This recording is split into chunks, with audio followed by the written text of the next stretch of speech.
Welcome to week 5 of the Home Film School, and we are now going to be looking at editing.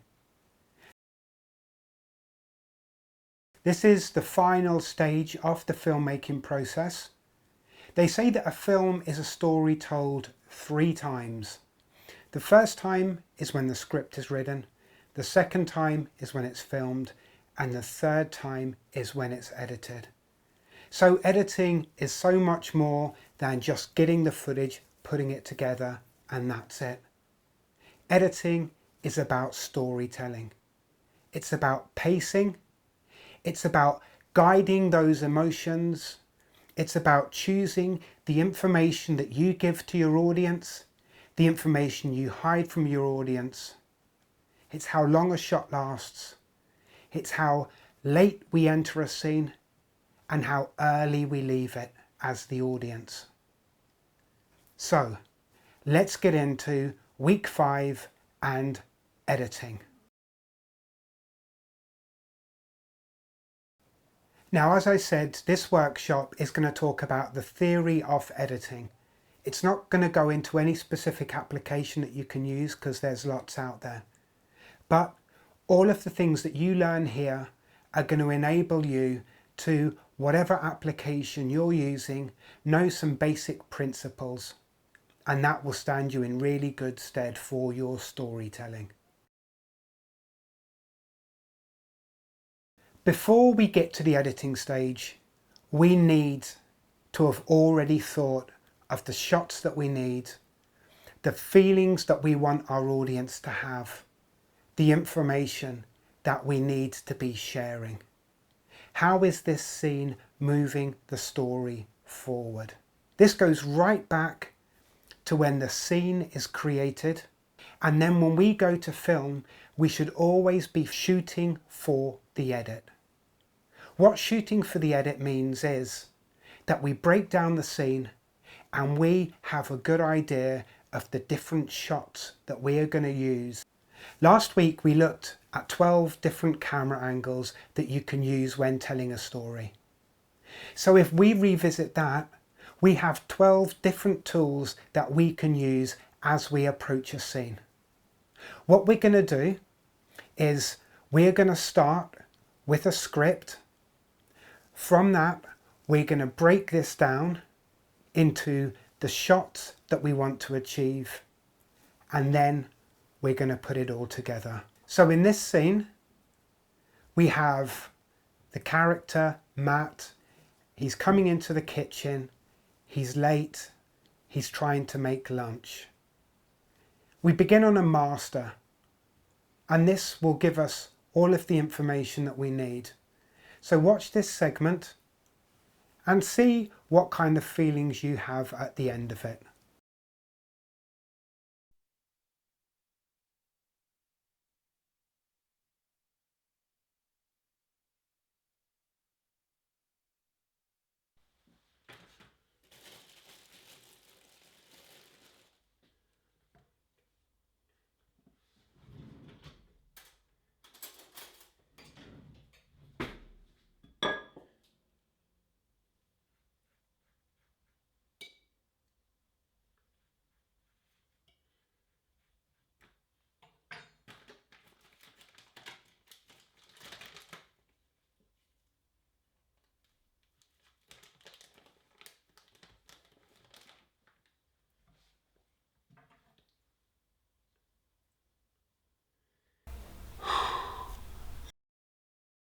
Now, I don't know about you, but to me, that was boring.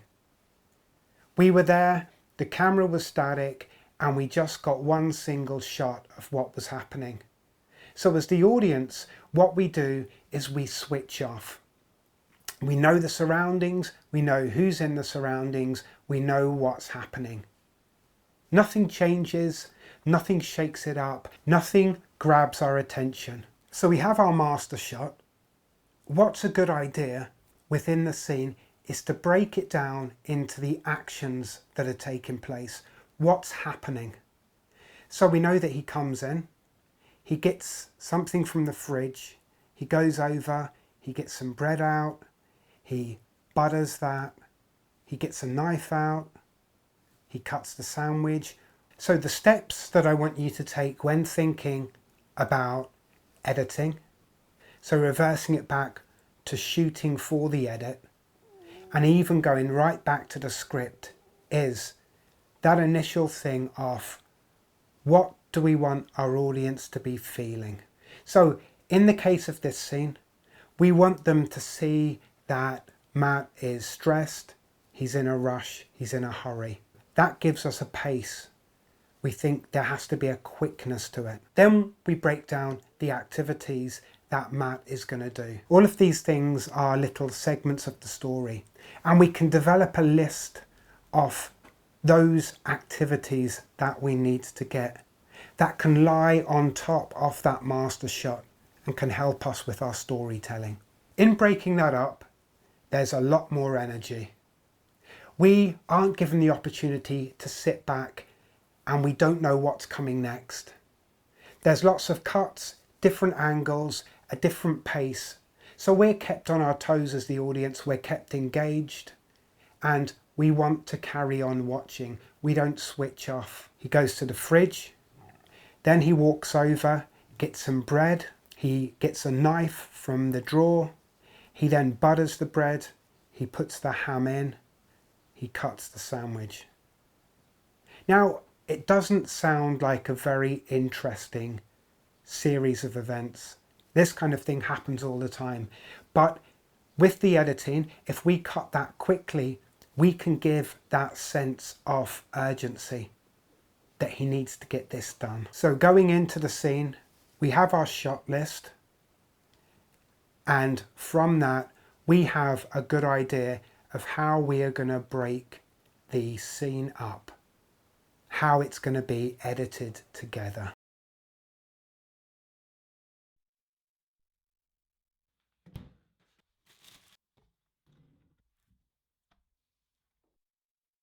So very quickly, we've seen that editing can really ramp up the story. It can make it so much more interesting, so much more engaging for the audience. Once we have finished with the visual editing, we then can move on to adding the sound edit. The sound is going to add a whole new dimension to the audience's experience and really draw them into the scene. So let's go back to the lunch scene and see what kind of sounds we can add to the piece.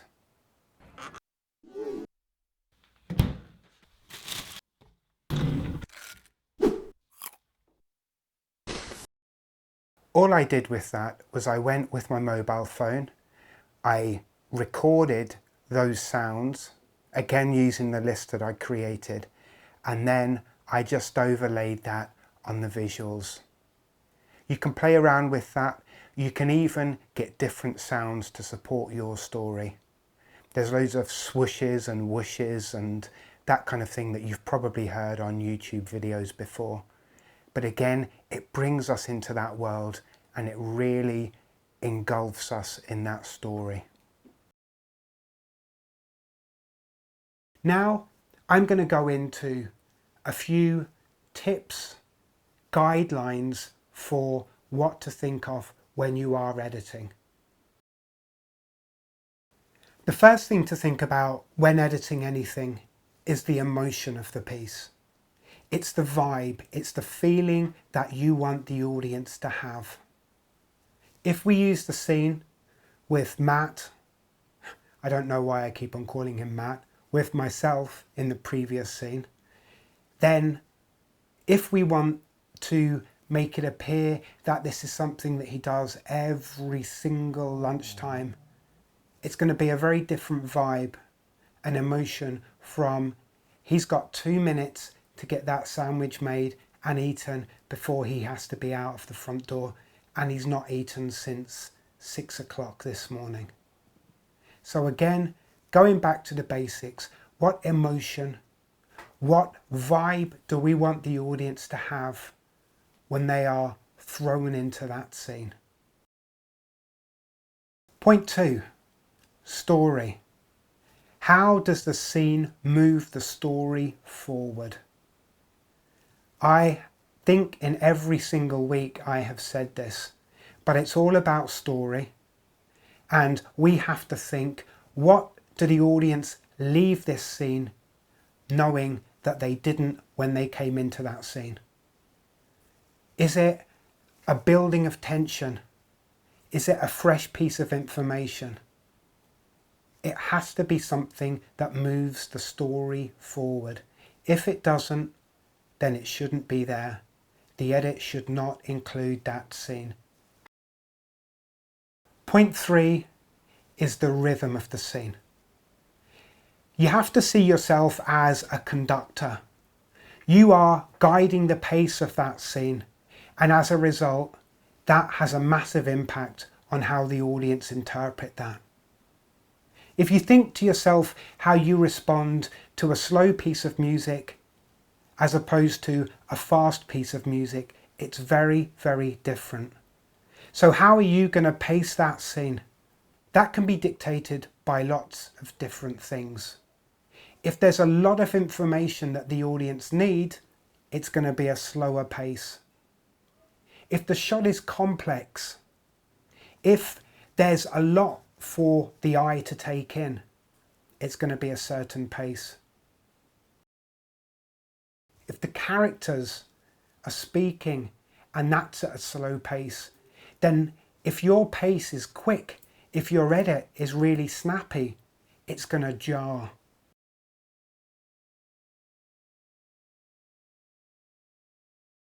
With regards to pace, a really important thing to remember is that you have the opportunity to keep the audience engaged by changing that pace. If every shot is the same length, then we sit back and we're lulled into a false sense of security. Whereas if there's a long shot, then a couple of short, snappy shots, and then there's a medium length shot, we're not quite sure when the next change is coming. So we're engaged, we're watching, we're waiting to see what happens next. As an editor, another really important thing to keep in mind is something called eye trace. What on the screen is catching our eye as the audience? Is that the thing that we need to be focused on? Or should our attention be somewhere else? With eye trace, there are various ways that we can ensure that the audience is focused on the right part of the screen. So we can get something that is a different shape from everything else, a different colour from everything else, a different size from everything else. We can get something that's moving while everything else is still, or still while everything else is moving. All of these things the human eye is trained to pick out. We're trained to see patterns and we notice when patterns are broken. So there are a few ways in which we can make sure that we have the audience's attention in the right place at the right time. As an editor, we want to create a 3D world. We want to place our audience into this scene, for them to see it from lots and lots of different angles, to feel that they're immersed in it. If we shoot from just one angle and we keep it at that, then we won't be engaging the audience. We won't be creating this feeling of a 3D world. It will be literally one-dimensional. Finally, just quickly recapping on a couple of things from last week. We talked about the 180-degree rule and we talked about the 30-degree rule. It's important to remind ourselves of this again.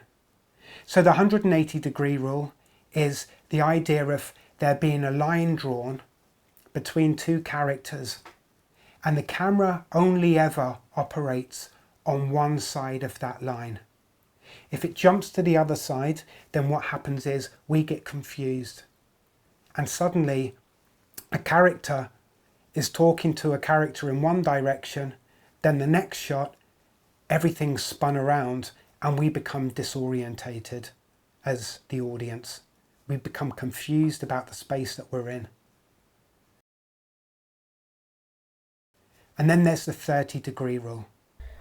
So if we start from this angle, then using the 30-degree angle, is we move the camera 30 degrees so that this is the new angle. Those two shots will cut together seamlessly. Editing is about creating a seamless experience. It's about offering the audience that feeling that they are there at that moment, experiencing everything unraveling in front of their eyes. If there are lots of cuts that jar and that we're taken in and out of this world, we don't properly engage with it. We don't feel that we are there, that we are seeing these things happening live in front of us. And that's normally the feeling that we want to create when we create film. Characters should be moving in the same direction. So, for example, we have somebody who's walking down the street from left to right. We should really have this all going in the same direction. There's a really interesting subconscious decision that we make when we see characters moving. Normally, when we see a character move from left to right, we're assuming that they are moving forward.